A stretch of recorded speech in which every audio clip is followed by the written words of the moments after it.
آپ یہ بھی سوچیں اللہ نے ہماری ہر ضرورت کا بندوبست کر رکھا ہے. ہمیں بھوک لگتی ہے قسم قسم کے کھانے دسترخوان پر، پیاس لگتی ہے قسم قسم کے مشروبات. ہمارے پاس اپنا کیا ہے؟ یہ مالٹا آپ نے پیدا کیا ہے، کیلا آپ نے پیدا کیا ہے، اس میں مٹھاس آپ نے پیدا کی ہے، سیب میں مٹھاس آپ نے پیدا کی ہے.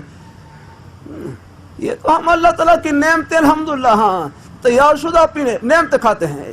یہ ایک بھائی کہنے لگے ہم تو بس ٹوکری اٹھانے کی قیمت لے رہے ہیں، دینے والی ذات تو اللہ تعالیٰ کی ہے.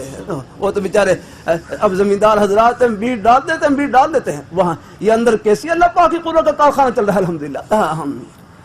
وہ تو سہاگا لا کر اوپر زمین کو بیج کو دباتے الحمدللہ، اندر ہی اندر الحمدللہ اس سے کومپل نکلتی ہے، کومپل میں تنا لگتا ہے، تنے میں شاخیں لگتی ہیں، شاخوں میں بر لگتا ہے، بر میں پھل لگتا ہے. آپ منڈی میں پہنچتے ہیں، جا کر خریدتے ہیں اور مزے سے کھاتے ہیں. سب کچھ اللہ تعالیٰ کا دیا ہوا الحمدللہ. اللہ اپنی بارگاہ مقبول فرمائے. اللہ ہم راستے میں ہیں، منزل نہیں راہ گزر اللہ.